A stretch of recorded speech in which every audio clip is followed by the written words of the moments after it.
you, sir, to please convey his wishes.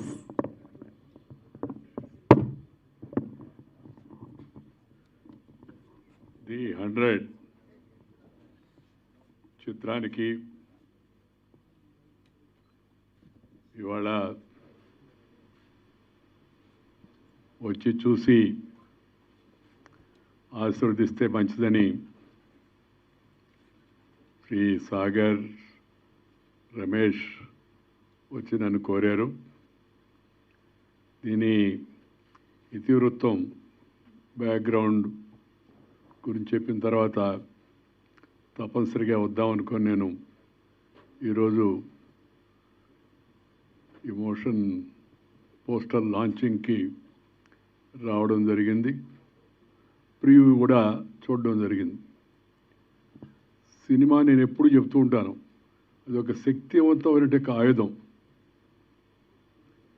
మంచిగా చేస్తే మంచికి ఉపయోగపడుతుంది, లేదా చెడుగా చేస్తే చెడును కూడా ప్రోత్సహిస్తుంది.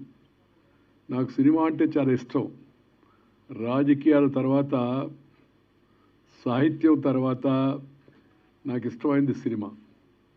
ఎందుకంటే సినిమా విస్తృత ప్రచార సాధనం. కోట్లాది మంది తక్కువ ఖర్చుతో చూసేయండి సినిమా ప్రజలపై ఎంతో ప్రభావాన్ని చూపిస్తుంది. అందువల్ల నేను తరచుగా సినిమా వారి కార్యక్రమాలకు కూడా వెళుతూ ఉంటాను. నాకు తోచిన అభిప్రాయాలు చెప్తూ ఉంటాను.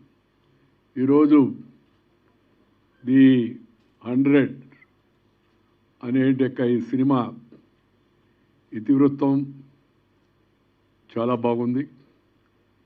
సినిమా చిత్రీకరణ కూడా చాలా బాగుంది. సినిమా ముఖ్యంగా ఒక సందేశాన్ని సమాజానికి అందజేస్తుంది. ఇలాంటి శక్తివంతమైన ఆయుధం మన చేతిలో ఉంది అనే విషయాన్ని మహిళా లోకానికి, సమాజానికి తెలియజెప్పే ఈ చిత్రాన్ని నిర్మాణం చేసిన రమేష్ మరియు మిత్రులు, అలాగే దీనికి దర్శకత్వం వహించి చక్కగా సినిమా తీసినట్టు శశిధర్, ఓంకార్ శశిధర్ గారికి, అలాగే ఈ సినిమాలో ప్రముఖ నటుడైనట్టు శ్రీ సాగర్ గారికి, అందరికి కూడా నేను హృదయపూర్వక అభినందనలు తెలియజేస్తున్నాను. నాకు పూర్తి విశ్వాసం ఉంది, ఈ సినిమా విజయవంతంగా నడుస్తుంది. ప్రేక్షకులు దీన్ని తప్పనిసరిగా ఆదరిస్తారు. సాగర్ మామూలుగా చాలా సినిమాల్లో తక్కువ కాలంలో నటించి మంచి పేరు తెచ్చుకున్నాడు. ఈ సినిమా చూసిన తర్వాత పోలీస్ ఆఫీసర్ కూడా సాగర్ రాగా ఉండాలని చెప్పినట్టే ఆలోచన మనకెవరికైనా సహజంగా కలుగుతుంది. ఆ హుందాతనం, ఆ డిగ్నిటీ, ఆ డెకరం, ఆ డీసెన్సీ, అవన్నీ కూడా ఆ పాత్రలో తాను లీనమై మనకు చూపించాడు. ఇవాళ సమాజంలో ఉంటే వర్కింగ్ ఉమెన్ వాళ్ళకి ఎదురయ్యేంటే కొన్ని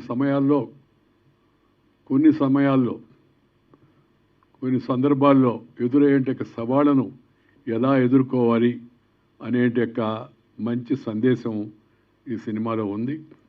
అందువల్ల ఈ సినిమా తప్పనిసరిగా క్రమేపీ నడిచే కొంది ప్రజలను ఇంకా బాగా ఆకర్షించుకుంటుంది, వాళ్ళందరినీ ఆకట్టుకుంటుందనే విశ్వాసం కూడా నాకుంది. నాకు నచ్చింది ఏంటంటే సందేశం. సినిమా ఎప్పుడు చెప్తుంటాను, సినిమా ఒక సందేశాన్ని అందించాలి. ఆ సందేశం మంచిదైతే ఇంకా చాలా సంతోషంగా ఉంటుంది. ఆ మంచి సందేశాన్ని చాలా చక్కగా కెమెరామన్, ఛాయాగ్రాహకుడు, అలాగే ఈ డైలాగ్స్ రచించినట్టు రచయిత అలా చాలా మంచిగా దాన్ని మన ముందుకు తీసుకొచ్చారు. అబ్సీనిటీ, వల్గారిటీ ఇవి రెండూ లేకుండా మంచి సందేశంతో జనం ముందుకు రావడం చాలా సంతోషం. నేను ఇందాకే సాగర్ చెప్పాను, సినిమాలో కొద్దిగా వైలెన్స్ ఉంది. అంటే కొద్దిగా ఉత్సాహం తెప్పించడానికి ఆ సందర్భాన్ని బట్టి కొంత అలాంటి సంఘటనలు ఇవాళ మనం సమాజంలో చూస్తూ ఉన్నాం. సినిమాల్లో చాలా వాటిల్లో మామూలుగా. ఎందుకంటే నా ఖచ్చితమైన అభిప్రాయం ఏంటంటే if there is a tension you cannot pay attention and have retention will be only doing pretension. నటిస్తుంటారు చాలా హ్యాపీగా ఉందని, కానీ అది ఆలోచన పక్కదారి పట్టిస్తుంది. అందువల్ల ఇంకా రాబోయే రోజుల్లో మరింతగా ఇలాంటి హింసలు కూడా ఇంకా తగ్గించి సందర్భోచితంగా సమయోచితంగా చూపించవలసిన వాటిని తప్పనిసరిగా చూపించాలి. లేకపోతే ఆ సినిమాలో ఆ థ్రిల్ రాదు.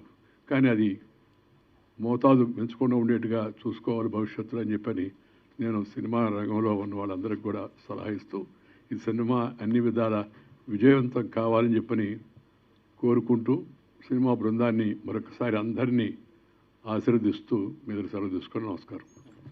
Thank you sir, thank you so much. Me